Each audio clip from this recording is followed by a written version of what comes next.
I'm going to start off with an invitation. Here's my invitation. I am the president of the program committee for the World Congress of Philosophy.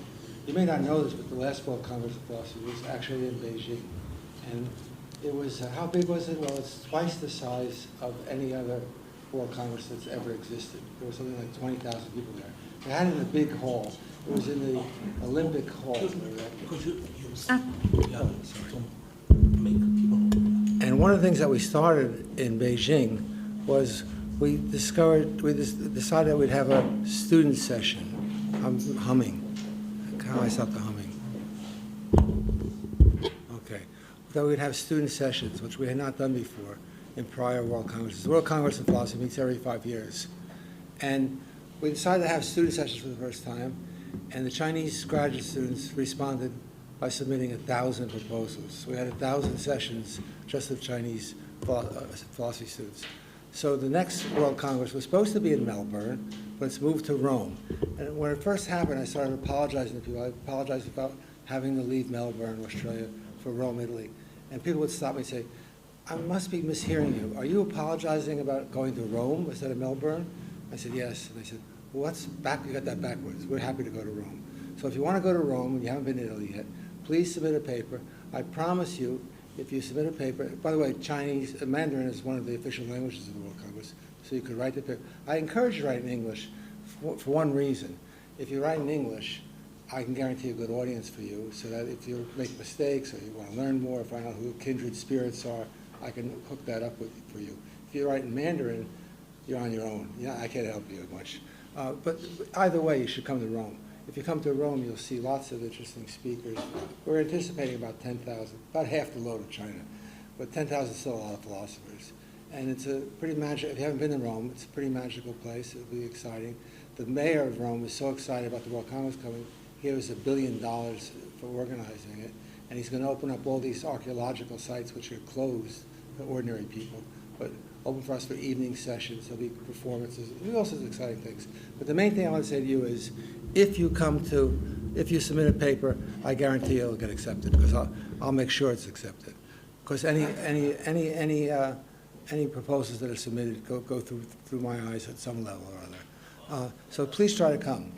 Oh, faculty, of course, that goes without saying. I was trying to get the students. They're the future. Sol Kripke used to say, when I talk to an audience, there are those who believe me, those who disbelieve me. I'm not talking to them. Why am I talking to people who believe me? And why am I going to talk to people who don't believe me? They're never going to believe me. It's the students. Those are the ones my target. That should be the target for most people, to try to change the minds of people before they've been fixed for eternity.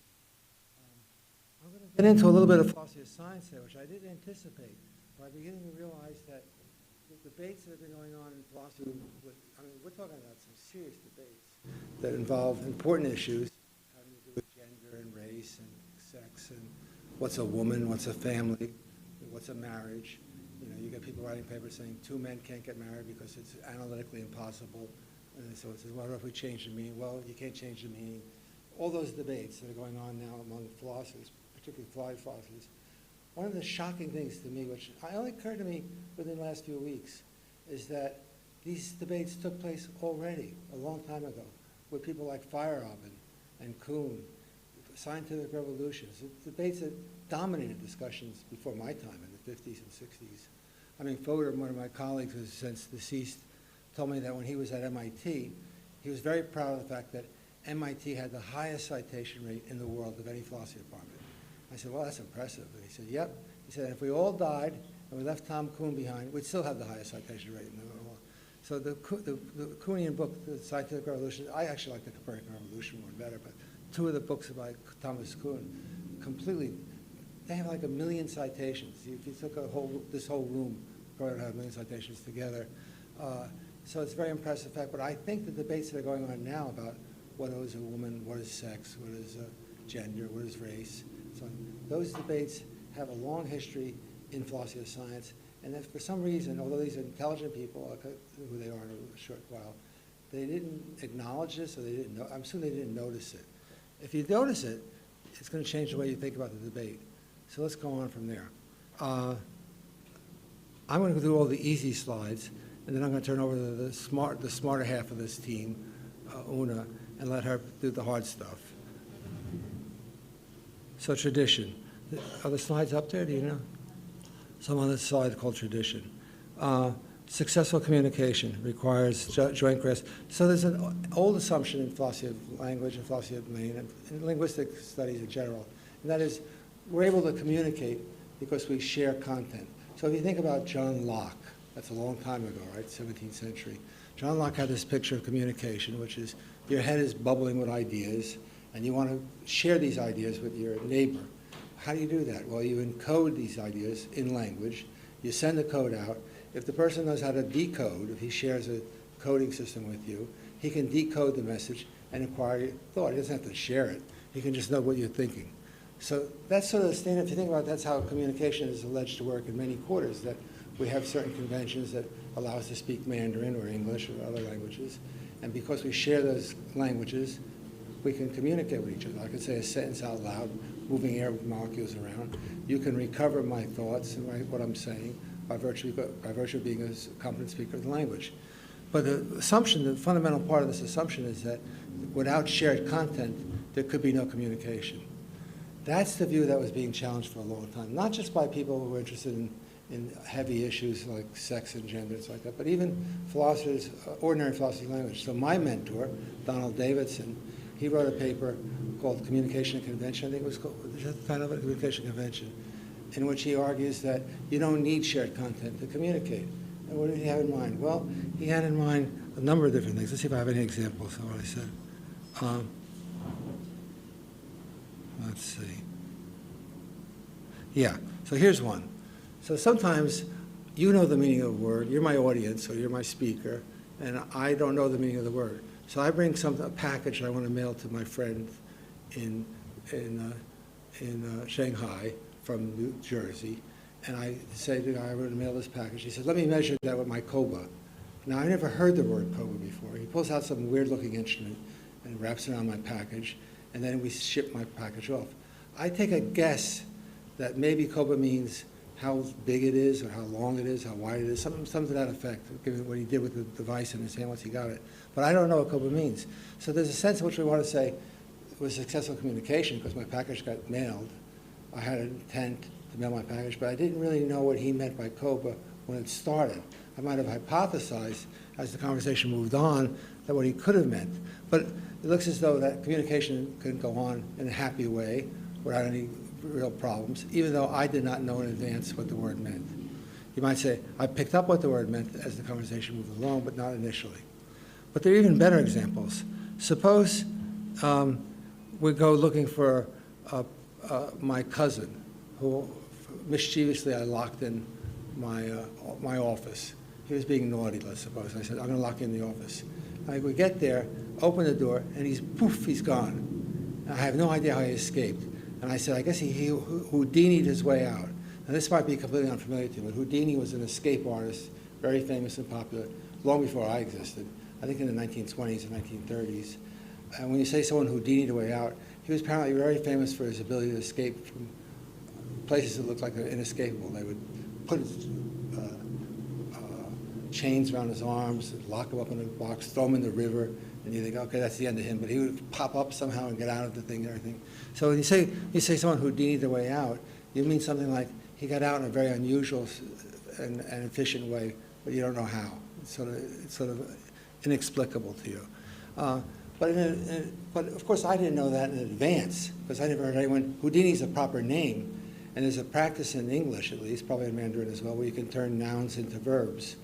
So when I say he Houdini'd his way out, all I had was his name, and I knew something about the person who was named Houdini, and I exploit that somehow in conveying something to you. But how that's done is certainly not based on any prior coding that we shared, because I made the word up. There's no way you could have had a prior code because the word didn't exist until I used it. Let me think of another example. Let's see.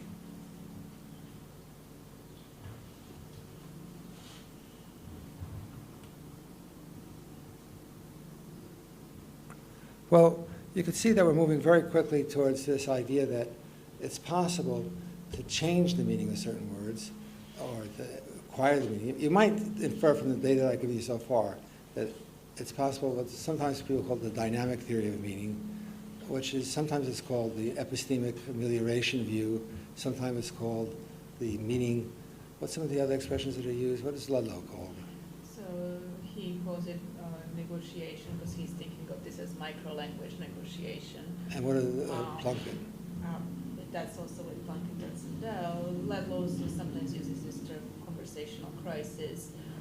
People like Haslinger talk about semantic amelioration, things like that. So the idea is that we're presented with a word, conceptual engineering. That's sort of the main buzzword that's floating around. The idea is that we're presented with some concepts, we can improve them, make them better, make communication better by changing their meaning. Okay, so it looks like we're a step away from that with these arguments so far. So, for example, here's an example that Ludlow loves, which I'm amused by myself. Actually, before I do that one, I'll do this one. This is from Steve Schiffer in a book called Meaning. He says, so he has a partner, and the partner misuses words, right? So malapropism, as we say in English. So instead of saying erotic, she says erratic. And instead of saying erratic, she says erotic. So she uses the word erotic where you would use erratic, and she uses the word erratic where you would use erotic. Now, I know this, but in general, people don't know this, so they just confuse about what the heck she's trying to say. But you and I, let's suppose you're the person, we can have a local convention. It's not a public convention, but you and I could, you might not even participate. I might know, whatever I do today, I want to make sure I succeed in convincing her not to hire that plumber because he's very erratic. But if I say, don't hire that plumber, he's erratic, maybe she'll like that. So I got to say, well, no, I mean, he's erotic. Because if I say erotic, she'll infer erratic, which is what I want to infer. So there's a local convention, which we work on nobody else except her, and she's not participating. I'm following along her good lead. So that's an example of where I'm improving or changing the meaning of a word in order to have a successful conversation exchange. Here's one of my favorites. So you have the slide as an example. Is that up there?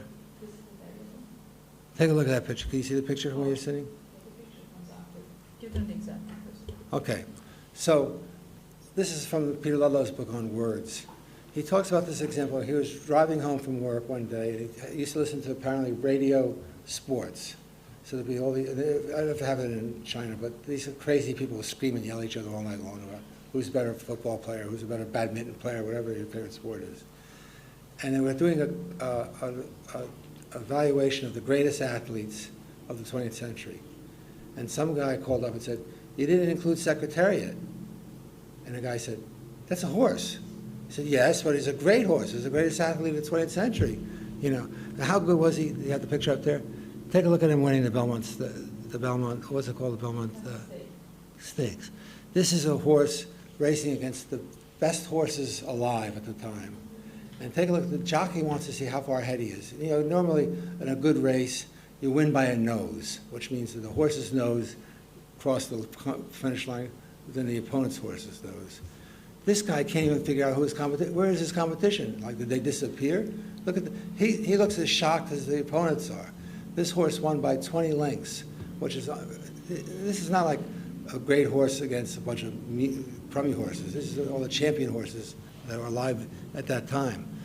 So that was his argument for why, if you want to have a good use for a word, make athlete extend to non-humans as well. And these debates take place all the time. So during the Olympics, many Americans complained that, well, badminton's not a sport. And I can easily imagine it was returned by you saying that, well, neither is weightlifting. Why the hell is weightlifting a sport? There's no team, you know, or wrestling. Why is wrestling? Well, wrestling is a competition between people, something like that. So you can imagine these debates, and you can imagine you think you're improving the concept by getting clear, by clarifying what it counts to be an athlete. Is being human important? So one of the arguments against human being important was that Secretariat was really fast. Well, what about, they're much faster creatures on the planet than horses. Should we make those some of the greatest athletes of the 20th century? Is it, so you get these debates going on. What's interesting about these debates is that the participants agree on all the facts. So if you remove the question about athlete, what counts as an athlete, just like how many races did Secretariat win? How fast is Secretariat? How much faster is Secretariat than other horses? All those are facts that everybody agrees on. So it looks as though whatever being an athlete is, it doesn't supervene on these facts unless we change the meaning of athlete. So how do we do that without changing the facts? So the disagreement is not about facts, but it's about what the concept is, whether this is a conceptual argument or verbal. Are we merely suggesting that we change the meanings of the word? Because that's something that looks pretty easy to do. We say, let's introduce a new word, athlete star, let's suppose. So the target is the idea that negotiation allows for communicative success, that the resolution requires understanding how to adjust background conventions. So what happens all the time is we decide that we have a word, we can use it if we change the meaning slightly to cover more territory than it has covered so far, and we think it might be tightening. We might think you're getting at the essence of athletehood. The essence of athletehood isn't being human, it's rather having certain skills, and this horse had those skills, something to that effect. That's the received view. What we're going to argue today, I'm sorry for all you nodding your head with approval, but we're going to argue that this view is incoherent. If we're right, then a lot of arguments that are currently being run have to be either reissued or redescribed, or we're wrong. So I think I will stop there and let Una take over. See the slides better. Okay, so the basic idea is, it's a very intuitive way to think about this problem. It seems like we have a disagreement. One party insists Secretariat is an athlete. The other party insists, no, Secretariat is not an athlete. Nobody is confused about the facts. They both know that the Secretariat is a horse. They both know how impressive a horse is, that he won Belmont Stake and all the Triple Crown and so forth. The most impressive horse you can ever imagine, how fast he was. So it's not like there's a missing information. And once we start thinking about it that way, it's very intuitive to think that, okay, we can't learn anything further, right, about Secretariat, so whether he's an athlete or not comes down to the concept or the meaning of the word athlete, right? So it's got to be that that's what we're disagreeing about. And if you think about it that way, then a resolution of a disagreement is a kind of a settlement on a particular meaning or a particular underlying concept, right? We're changing our concepts or meanings of the term. So that's very natural, but we think it's problematic, as Ernie was foreshadowing. And there are deep problems both in characterizing what exactly would be the nature of this debate, what would be the focus of this debate, if what we're after is a kind of a linguistic negotiation or conceptual negotiation. And second, we're going to show that there's kind of deep tension with this idea that we've learned from Kaplan, Burge, and Putnam, this kind of externalist tradition in philosophy of language, although we don't need externalism, we need something much weaker, namely that we can sometimes be ignorant about the meanings of our terms, but that doesn't disrupt our linguistic usage. So I'm going to go through all that and explain what I mean in a second. So first the question is, if this is a linguistic negotiation, how exactly are we going to explain, how are we going to characterize what the focus of the debate is, what this disagreement is about? And we have some choices here. They're not always separated in the literature, but we think they're conceptually distinct and they ought to be separated in the literature. So in particular, there's two ways you can think about it. If you think that this is about the meaning of the word athlete, then there's two ways to think about it. You might think that there is a single word, athlete in English, and we are now disagreeing over what that word means. And similarly for the, I don't know how you say athlete in Mandarin Chinese, but I'm sure you all know, so then the disagreement would be, what does that word mean, right? Whether it can include horses and non-human animals. Or you might think that there is a hidden ambiguity or a proposal to introduce a different word that just happens to sound like athlete, right? So just like the English word bank is ambiguous, it can mean either financial institution or the river bank, right? So similarly, maybe athlete is tacitly ambiguous and we're disagreeing which disambiguation to take on board. So there's two ways to think about it. We think both ways are problematic, but for slightly different reasons. So let me go over that briefly, just to give you a sense of what I have in mind. So the first thought is the lexical choice thought. The word is ambiguous, or we are proposing to introduce an ambiguous word. Okay, so one way to think about it is the debate is whether to, so we have this word athlete, maybe the proposal is to introduce a new word that just sounds the same, athlete, but it has this different meaning. So assuming that the original meaning is restrictive, that it excludes non-human animals, right? The proposal from this caller who is nominating secretariat is to introduce a new word that sounds the same but has a wider meaning, right? It applies to non-human animals as well. So how about if we thought of the problem that way? The problem is, why should we, it seems like it matters that the word is still, that it sounds and it's spelled like athlete. And the question is, why should we matter about this homonym? Why does it matter what a particular word means? Why would we want to introduce a new word? What's the normative significance of this proposal? So in particular, and to kind of press this worry, suppose that I propose to resolve the debate the following way. I say, well, look, let's forget about quote-unquote athlete. Let's introduce this new word, schmathlete, and let's agree by stipulation that this word applies both to humans and non-human animals, so who are engaged in sports in the right way and so forth. Let's just make that a stipulation. And let's then all agree that Secretariat is a schmathlete and disagreement solved. So why would that, it seems like there's something deeply unsatisfying about that, right?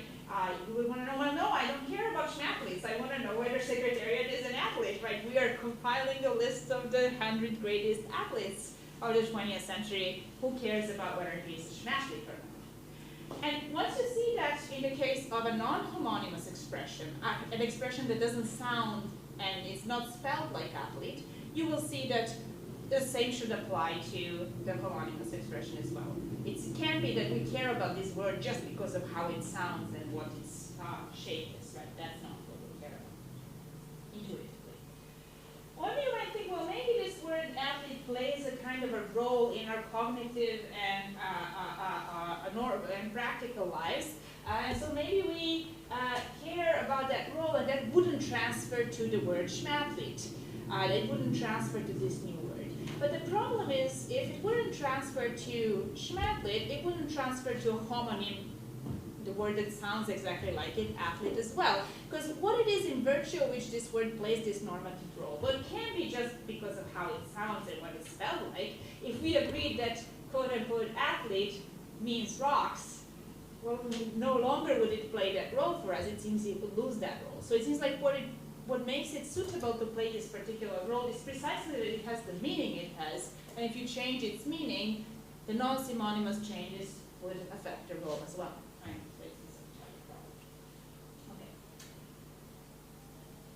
So such role cannot be tied to meaning by assumption because it's not preserved in non-synonyms. But it doesn't seem to be tied to any other aspect of the word, such as sound or shape and so forth.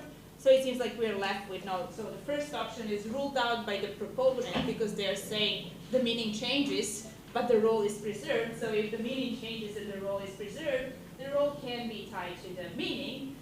But the second option doesn't seem satisfactory either. It can't be that it's tied to just how the word sounds, because maybe if there happened to be the word that sounds just like athlete in Mandarin Chinese, but means something completely different, it wouldn't thereby play the same role that the word athlete plays for English speakers. Yeah, that's this particular. And similarly, you can see there's a further argument here, I mean, just to pile on a bit, but it seems like this kind of misses the point of the debate. If we settle the debate for English, it doesn't seem like we just care about what this particular word means. It's not like now I would have to do the same for Mandarin word for athlete and so forth and so forth. So like, let's agree that for Secretariat is an athlete, but I don't know what's the translation of athlete into Mandarin. Now we wonder, well, whether that word also applies to Secretariat. That would be a very bizarre way to approach this debate. It seems like if we settle it for one language, we would settle it for another. So it doesn't seem to be about the word. Okay. But then you might think, well, what about this idea? What about we have the word athlete and we're disagreeing what should be its meaning? Yeah? How about that? Well, so here's the idea. The thought is negotiation and disagreement is what the word does or what it should mean. So maybe it means this restrictive thing that applies only to human animals, but maybe it should mean something wider, says the one who nominates Secretariat, right? Maybe it should be more permissive. It should allow animals in as well. And so we're kind of pushing one another around.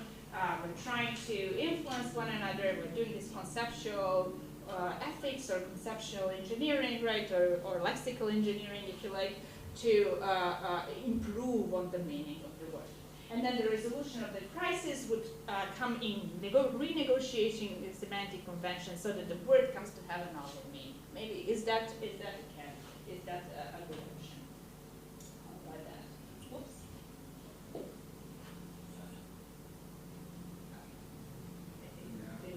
Yeah, correct.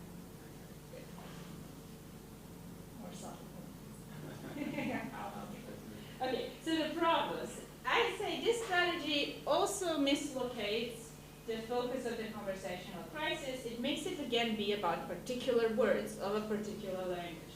But it seems like we don't care just about particular words of a particular language. As I said again, so this strategy would tell you we care about what this word athlete means, but what about its synonyms both in English and also across languages? So I tell you, okay, the English word athlete should include secretariat, and then you ask me, how about the Mandarin word athlete? Well, it would be a very strange way to approach this debate.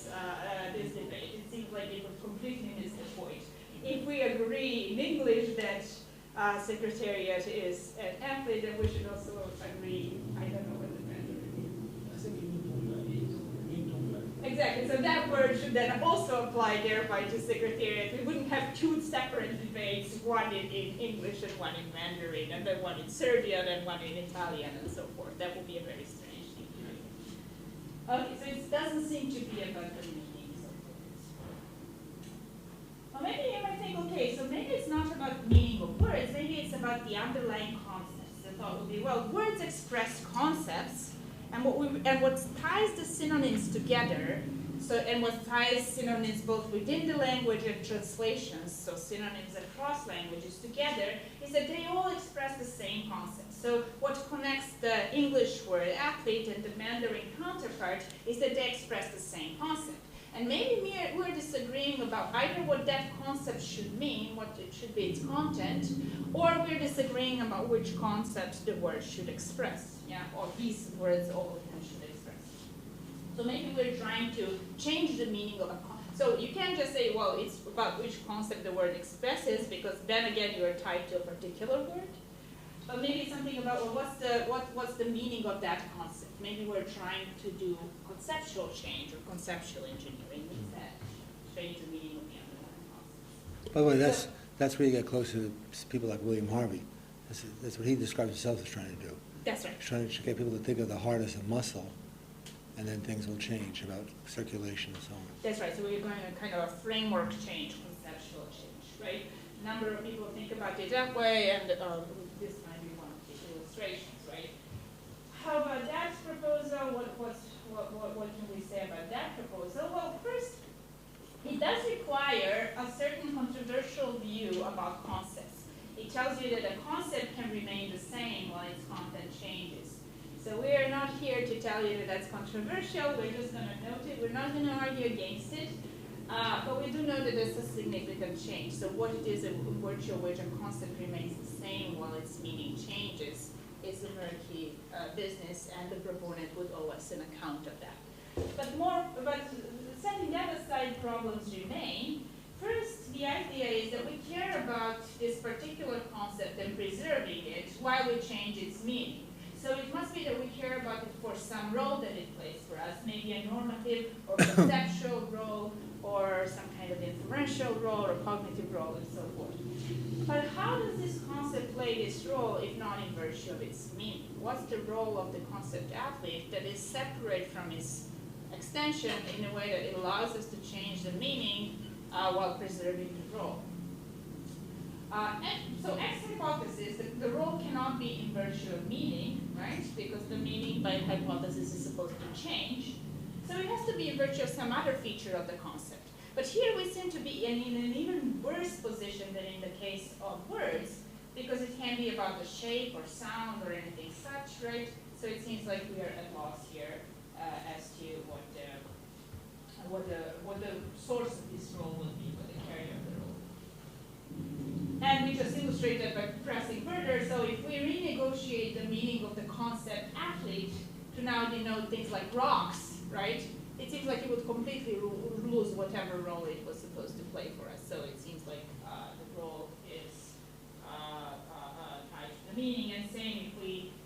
we negotiate the concept marriage to denote bachelors, right?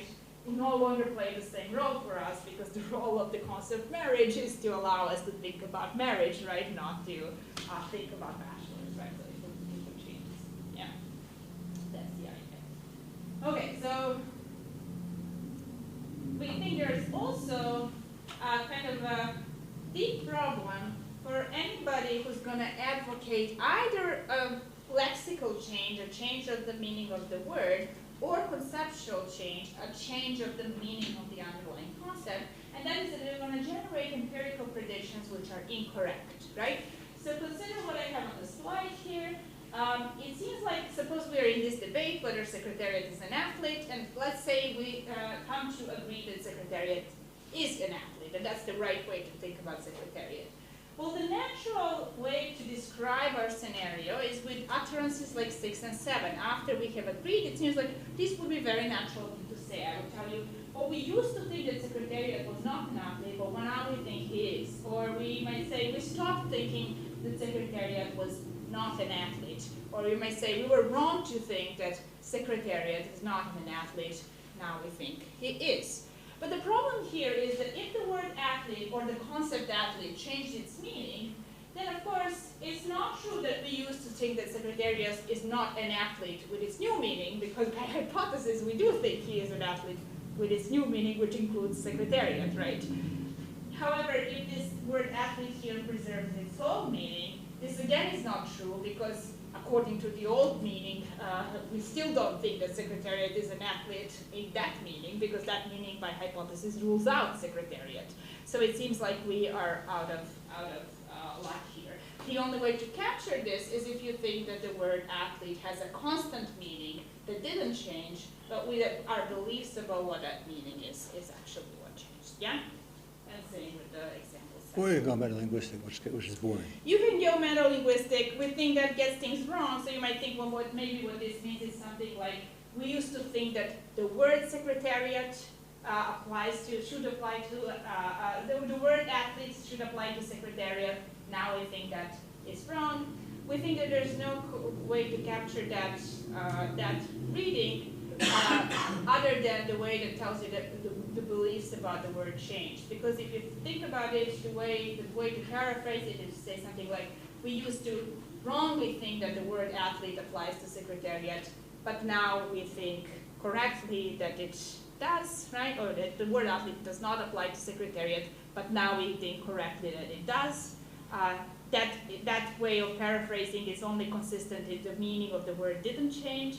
However, you can get her, it's not intuitive to say things like, we used to correctly think that the word athlete fails to apply to Secretariat, and now we also correctly think that it does, right? Which would be a reading you would need if the word actually changed its meaning. I'm happy to elaborate on that if there are questions after, but we don't think this is an option that is going to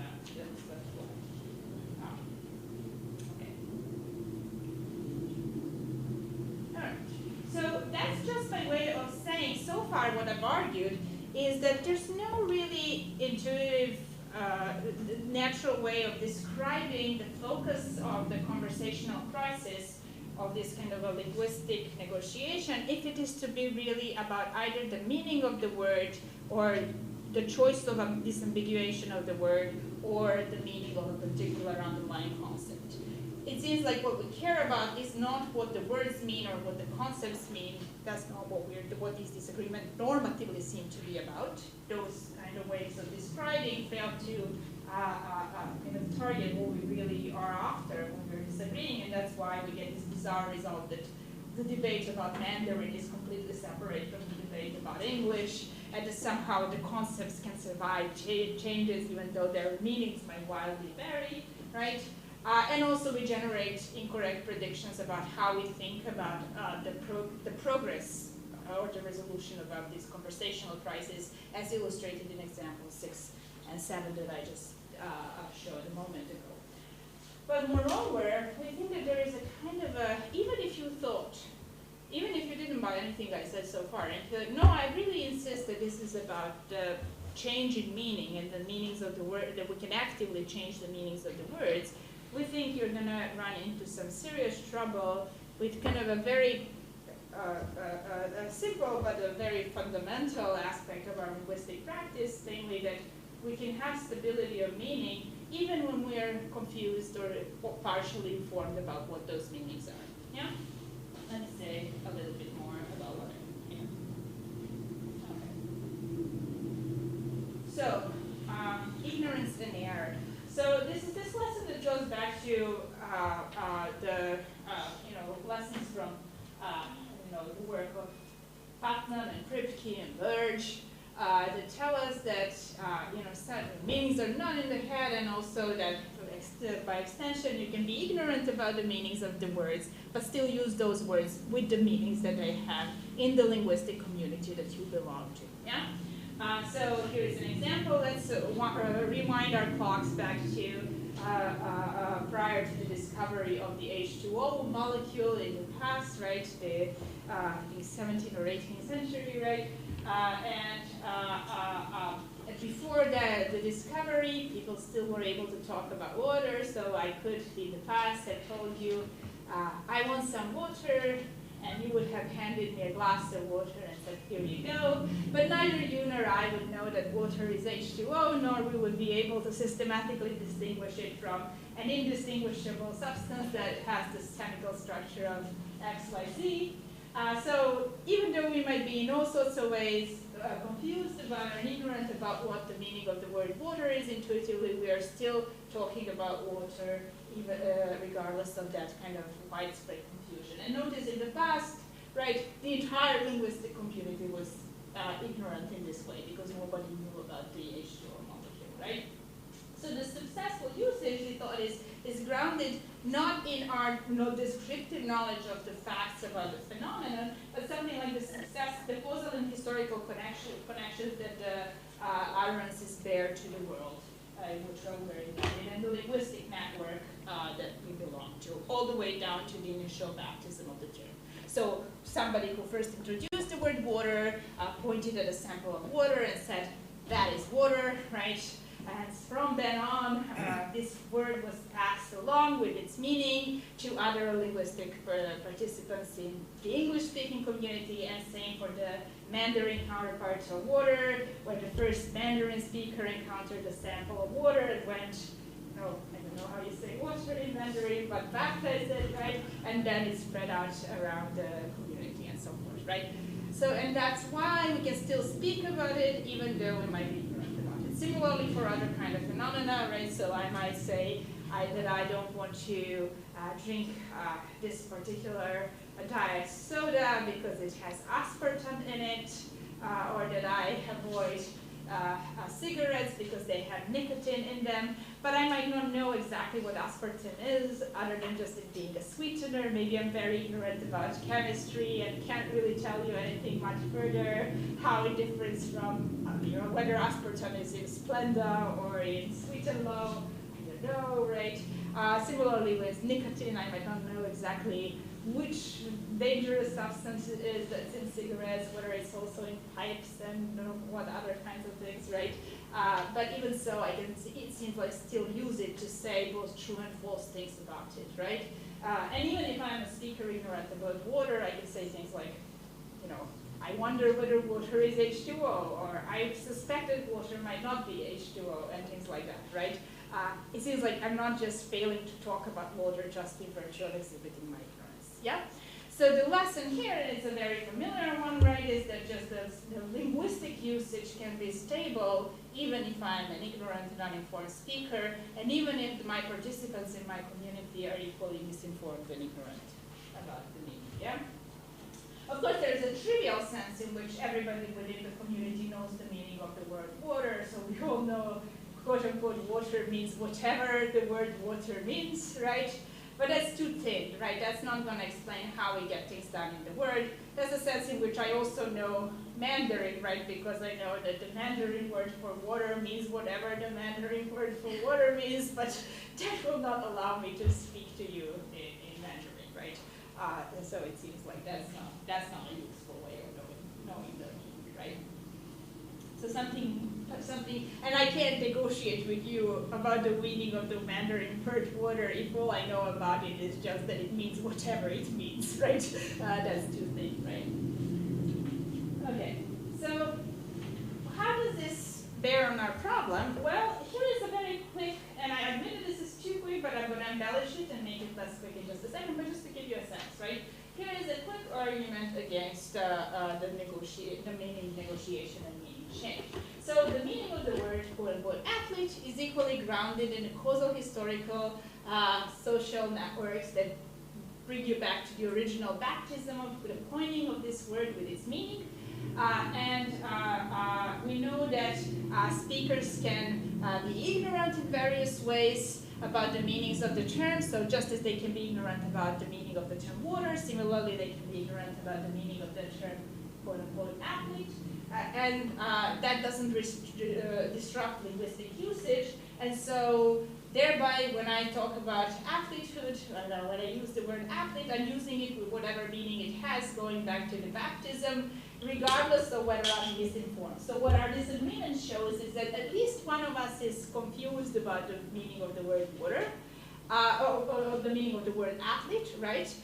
But it doesn't tell us who is confused, and since we know that the linguistic usage is stable in the mouth of the speakers, even though they might be confused, that we come to agree one way or another is going to be ineffective as to what the actual meaning is. Just as if we all agree that water means whiskey, that wouldn't change the meaning of the word water. So suppose we are confused in the same way. I want to ask for the glass of whiskey from Ernie, but I think that water means whiskey, so I tell you, give me a glass of water. Luckily, Ernie seems to be confused the same way. He thinks that water means whiskey, so he hands me a glass of whiskey, and I drink it, and we are very happy, thinking that the word water means whiskey. But you still all know that that's not true, right? That this is a confusion on our part, that we're linguistically misinformed. So similarly here, if we agree that Secretariat is an athlete, even if we do so, if it's a matter of fact that's linguistically misinformed, our disagreement is going to have no effect on the meaning of the word. Yeah? That's it. Okay, that's a quick argument. Arguably too quick, but let's push a bit further. Let's see how we can establish it. Yeah? So you're going to think, okay, so maybe what's happening is that even though our beliefs are not automatically effective in changing the meanings of the word, what's really going on here is that when I'm using the word athlete in a way that might be non-standard from the perspective of the linguistic community, maybe I'm doing so for a kind of a rhetorical purpose. I'm kind of pragmatically implying that the word should be used a different way in accordance to how I believe it should be applied. So when I say Secretariat is an athlete, I'm signaling that I believe that the correct usage of the word athlete is the one that applies to Secretariat, and I'm kind of implicitly also inviting you to go along with this as well. And maybe then if we start coordinating, that will be either a coining of a new word or a changing meaning of this whole word. If like the entire linguistic community came to agree with me that maybe this is a better practice, well, maybe that would be effective. Maybe that would change the meaning of the word or coin another word. So there's two ways again to think about it. Either it's a pragmatic proposal that a word should be introduced in accord with this use that I'm exhibiting as an ambiguity proposal, right? A novel word that sounds like athlete, but it is the way I'm using it, right? Or maybe we want to change the meaning of the existing word athlete, but in accordance with my usage, how I'm using it, yeah? That might be another way.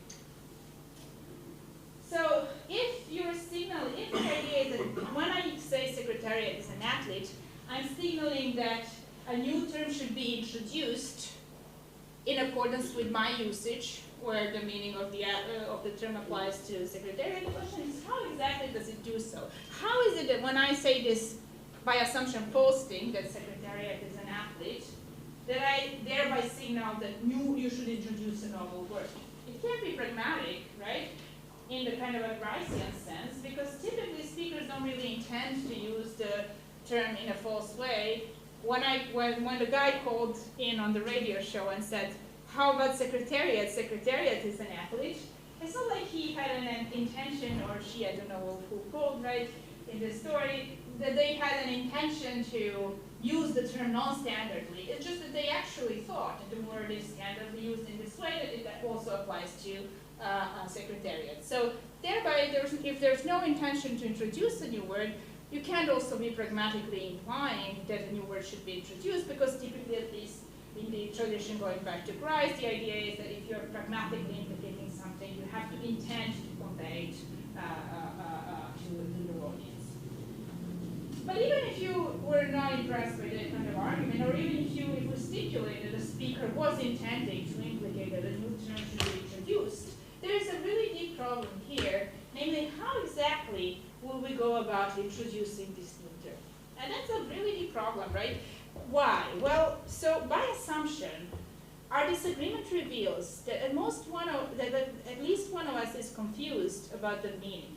So what exactly the standard meaning of the word athlete is not a common knowledge among our audience, among the interlocutors, because at least one of the interlocutors fails to know what the meaning is, right? And in fact, because there is a disagreement, it seems like neither really has knowledge as to what the meaning is.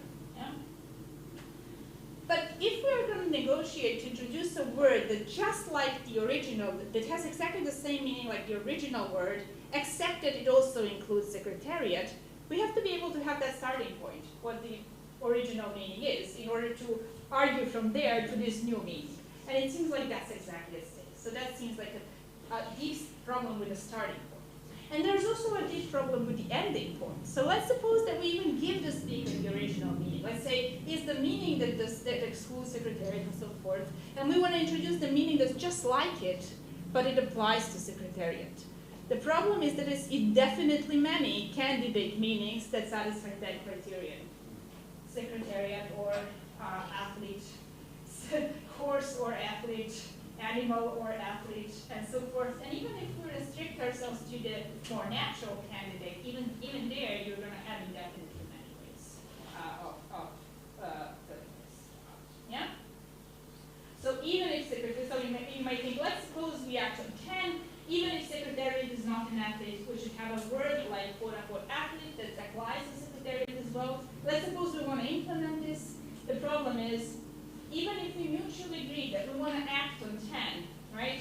We can't really do that because we don't know what the meaning is that's like the meaning of the original word athlete, but that it applies to secretariat. There's indefinitely many candidates, even if we knew the starting point, and the disagreement reveals that we don't know the starting point, right? So we're kind of at sea, right? That's just what the ignorance and narratives do. Okay.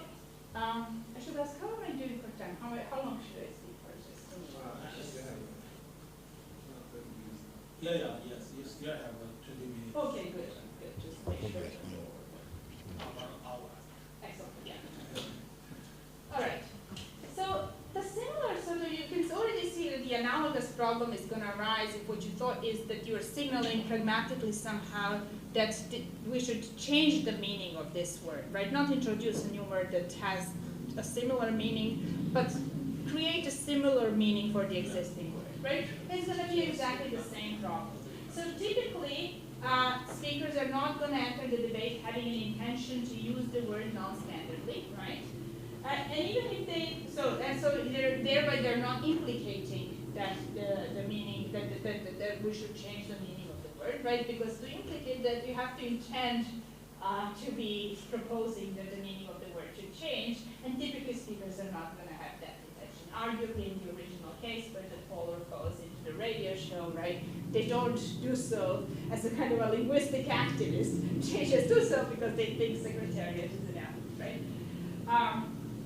Further, you can see how that implicature is not going to be calculable. So just by the very fact that you don't know whether you're proposing to introduce a new word or to change the meaning of the existing word tells you that neither of the two proposals are going to be calculable on the basis of the starting point of what I said, right? And finally, even if you thought that the speaker intends the relevant thing, we're again going to be at loss as to what the change has to be. Okay, let's look at that. Oops. So let's suppose now 11 is what the proposed changes, right? So we say, let's agree on this much. Even if secretariat is not an athlete, the word quote-unquote athlete should apply to secretariat as well. And let's say that I convince you of this, right? And we agree, and we want to change the meaning of the word athlete accordingly. Again, we seem at loss how to start and how to end, right? So the starting point is problematic because our disagreements show that at most one of us was correct about the meaning, possibly both of us have been wrong, right? So what exactly the original meaning was is something that's not common knowledge among the interlocutors, but that's needed as a starting point because that's the thing we're supposed to change just so slightly so that it now applies to secretariat as well. So since we don't know where to start, it's not clear how we're going to change it to begin with. Second, even if we knew where the starting point is, we don't know what the ending point is supposed to be like, right? It's, again, indefinite. There are indefinitely many candidates to choose from, right? There's indefinitely many meanings that are alike the original meaning of secretariat, of athlete, right? But it applies to secretariat as well, regardless of what the original meaning is. So athlete or course, athlete or secretariat, athlete or the winner of the Belmont Stake, athlete or the winner of the Triple Crown, and so forth and so forth. And even if you restrict yourselves to the so-called natural meanings, right, the ones that are not gerrymandered in this kind of disjunctive way, you're still going to see that there's indefinitely many candidates to choose from, right? So we still have a problem. Okay. Okay, so one thing that you might have had lingering in the back of your mind as I was speaking is that I spoke so far as if meanings are fully determinate, so that they kind of separate neatly into extension and anti-extension, right? But what about if meanings are instead underspecified? They don't fully determine their extension, but rather have only partial determination that needs to be fleshed out in the context so that the utterance has a true value. What do I mean by that, right? So maybe the thought is that athlete, quote unquote, has an underspecified content. That that the semantic conventions that we endorse in the back of our linguistic practice don't fully determine what sorts of things fall under athlete. It only determines maybe some core cases, right? Maybe, it determines that, I don't know, would be a paradigm case that Shaquille O'Neal is an athlete, but it doesn't tell you anything about secretariat or forces and so forth. They're just silent on that issue. And when I utter secretariat as an athlete in a context, we have to negotiate the contextual standards in a way that's going to reduce the underspecificity just so that my utterance has a truth value, either true or false, right? And when we clash, we're disagreeing as to how to resolve that boundary, where to set the boundary of this underspecified meaning in this particular context, yeah? So the idea is negotiation is about controlling underspecification, reducing underspecification, either by narrowing the application of a term or sharpening the boundaries of a term, reducing the vagueness of a term, right? How many numbers of hairs you have to have in order not to be bold and so forth, right? A number of people in this debate think of meanings as underspecified. So maybe I was unfair by kind of talking as if meanings were specific. Maybe that's what we were implicitly assuming here, that our opponents would not be happy with, yeah? Well, the problem is that what goes for specific meaning goes for underspecified as well. The first thing to observe is that even if meanings are underspecified, this underspecificity, the standing conventions have to be strong enough so that not anything goes, right? We're not it's not at our freedom to renegotiate the meaning of our words in whichever way we like, right? There are certain things that have to be ruled out by the standing convention. So, in particular, we can't negotiate the word. It wouldn't be a natural negotiation if we were negotiating the term "quote unquote" athlete means sports person or a rock, right? And so now I start using the word athlete to denote rocks. We can agree to do that, but then implicitly we would have introduced a completely new term that has nothing to do with our previous debate, right? It would not have any continuity with whatever it is that we talked about earlier, right? So if the standing meanings are underdetermined, the underdetermination has to be controlled in a way that tells us what kind of narrowing, what kind of specifications are allowed and what ones are not allowed. So the standing meaning has to be robust enough to rule out things like sports person or rock, right? But if it's robust enough, right, then the ignorance and error is going to kick in again. So let me just illustrate a bit more concretely what I have in mind. So in particular, if we want to reduce underspecification, we must start with whatever is the actual underspecified content, and then work with that to narrow the underspecification ever so slightly so that it now applies to secretariat. But the problem is that you can equally be ignorant about the underspecified core meaning as much as you can be ignorant about the specific meanings. So in particular, we might agree that, it might be that the underspecified core rules out chess players, but then I believe that it doesn't, right? So it's true that it applies to Shaquille O'Neal, but I also think that it applies to, Alekhine, right?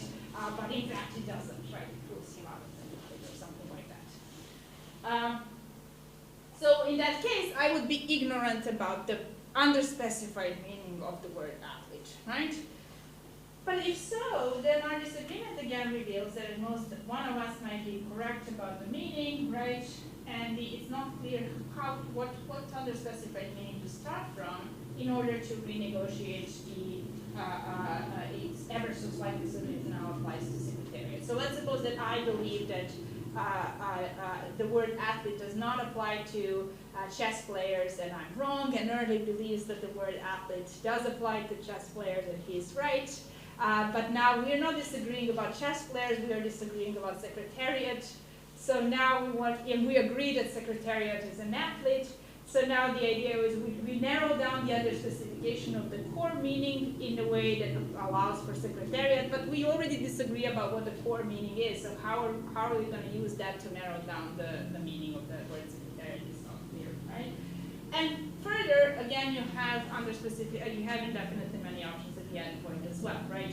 Even if we know what the core meaning is, how exactly we are going to change it so that we apply the secretariat is again underspecified. There's indefinitely many options, right? We can change it so that it allows for horses, or maybe all four-legged animals, or maybe birds as well, or maybe winners of the Triple Crown, and so forth and so forth, right? There's indefinitely many options.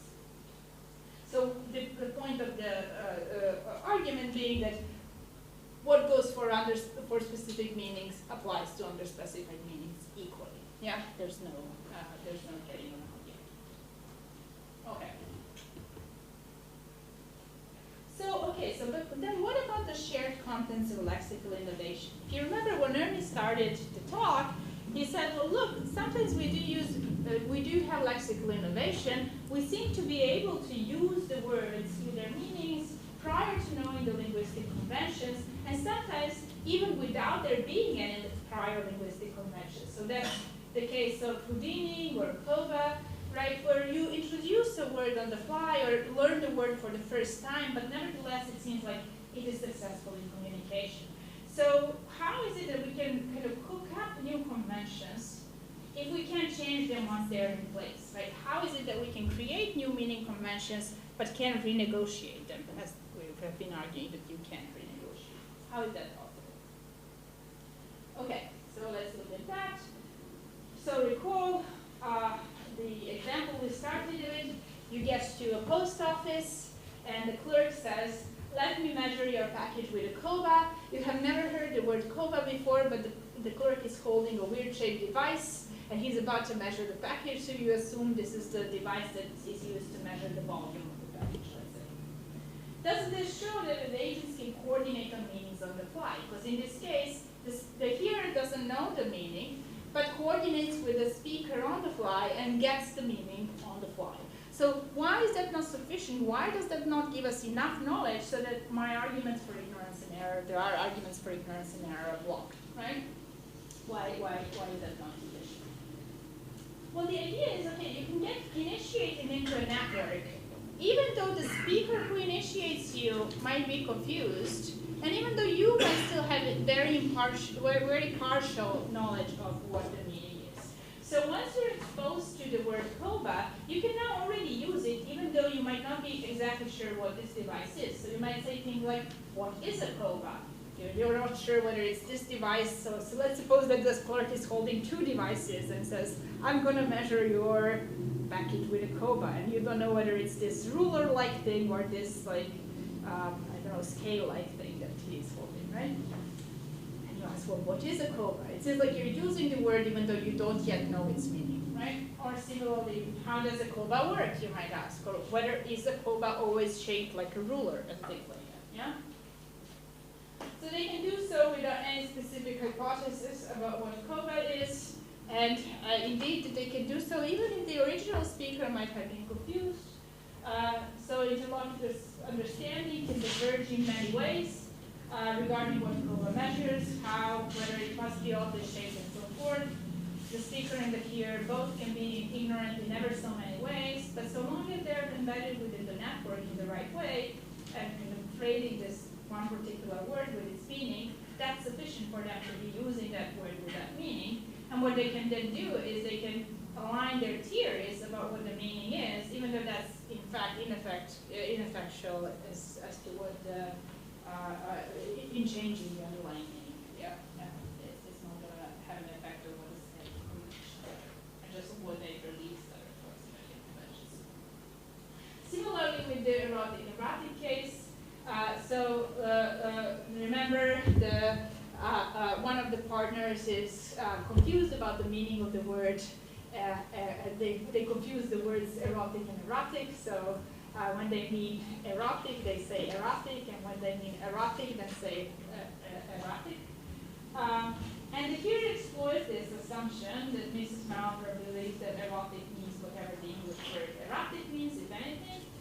But it still allows, and so you might think, well, are they coordinating on the fly? When the hearer says, don't hire that plumber, he's erotic, isn't it that they are now coordinating with Mrs. Malaprop on the meaning of the word erotic, which is just like the meaning of the word erotic, right? Isn't that coordination on the fly?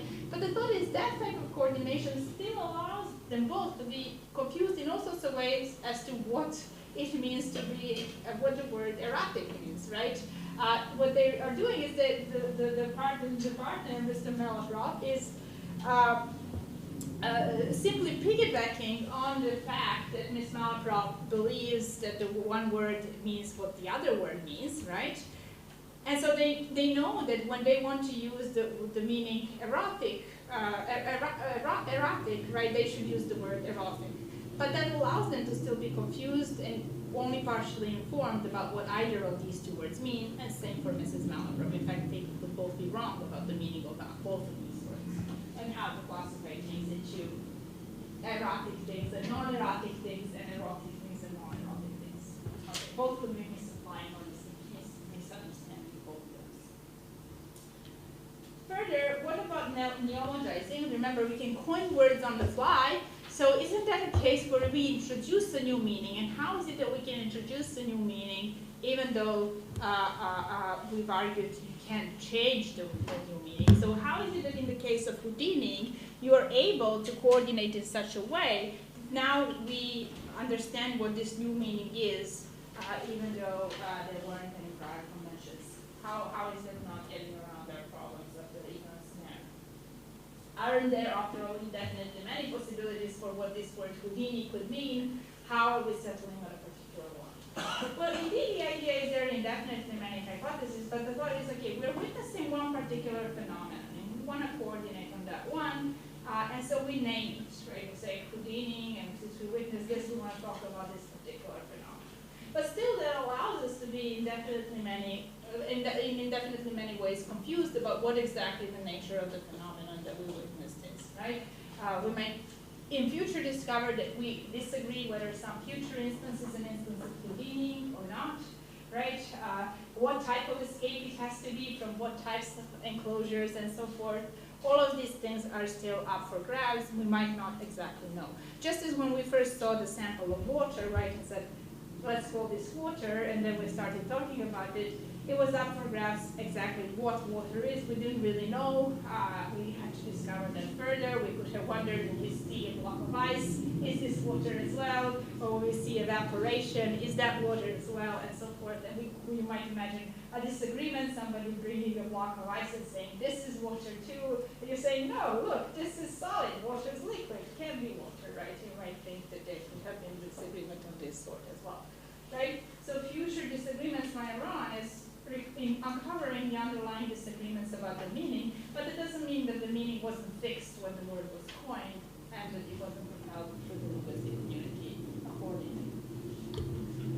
What about neologizing? The thought is, if neologizing is successful, a content will be fixed, but there's no guarantee that the speakers are going to have joint grasp of meaning in any substantive sense. What they know is that to Houdini means whatever it means, that maybe that it denotes the phenomenon that they witness, but that's it.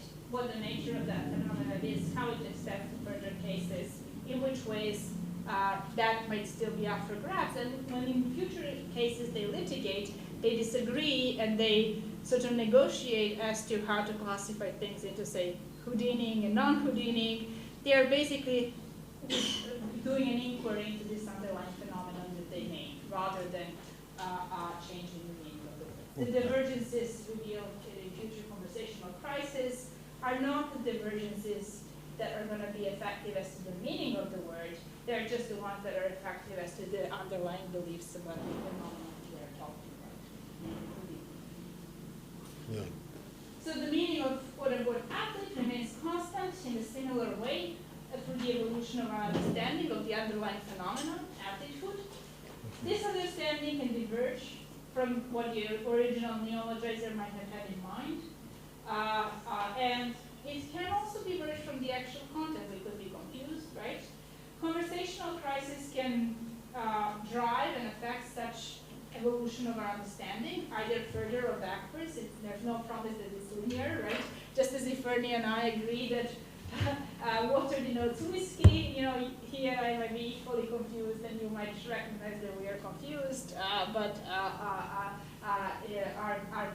our disagreement, our crisis has led us away from the actual meaning, right, not towards it, right? So there's no guarantee that this is going to be linear, but what the conversational crisis is doing is probing our understanding of the underlying phenomenon in the world, not the meanings of the term. We approach this crisis through what Plato has called the litigation, or a kind of public reasoning, right? We give reasons for and against. And notice that that's different from what we do when we discover that we use words a wrong way. So if you reveal to Mrs. Malaprop that she's confusing the two words, it will be very bizarre of her to now litigate, to give reasons as to why the plumber should count as erotic and so forth, and why erotic should be used in this way that it actually means erotic. That will be a very bizarre reaction. Whereas when we are having a disagreement about the underlying phenomenon, litigation is exactly called for. Yeah, it's exactly that type of a thing we would do. We would offer analogies to court cases. We would point to important properties and distinctions and so forth. It's exactly what you wouldn't do if you were disagreeing about the meaning of the word. Yeah. Okay, conclusion. So we've argued that meanings are non-negotiable, contrary to what might seem intuitive at first, and what many people have argued. You can't actively negotiate or change existing semantic conventions. It's not within our capacity as linguistic, as participants in the linguistic community. So there's no such thing as metalinguistic reinterpretation of our terms, either understanding conversational crisis as a matter of disambiguation or meaning change or reduction of underspecification. None of these options plausibly models what's at stake in those conversational crises and what we care about when we confront such conversational crisis. So it mislocates the focus of the phenomenon. Further, we have argued that this idea that you can renegotiate meanings on the fly in a way that kind of reflects the underlying beliefs or theories about what those meanings are, is in tension with the stability of linguistic usage in the face of ignorance and error. And we argue that's a significant cost, right? So, in fact, you wouldn't know where to start from, and you wouldn't know how to end this process, right? And the moral is that conversational crises highlight not differences in meaning between different speakers, right? But rather in our underlying understanding of the phenomena in the world we're talking about. We disagree over the phenomena, not the meaning, contrary to appearances. But when Ernest started to talk, he said, well, look, how is it that we could be disagreeing about the phenomenon? After all, wasn't it the case that in the Secretariat case, we knew all the underlying facts. We all know Secretariat is a horse, how far Secretariat is, that he won the Triple Crown and the Belmont Stake and so forth, and that he was the most impressive horse ever. There's nothing else to learn. What is it that we're missing? And the answer is kind of obvious, but in a way surprising one. Of course, what we're missing is whether Secretariat is an athlete or not, right? We're missing facts about this property of athletehood. That's a thing about the phenomenon in the world, not about the meaning or the concept athletehood, right? And such inquiry then is what we're engaged in, and when we're engaged in conversational crisis, is an inquiry into this underlying phenomenon. Here, the case of athletehood, right? And it's not a process of changing or constructing meaning, it's a process of changing and constructing theories of the underlying facts. Okay, and this is where I'm going to stop, so we have some time for discussion.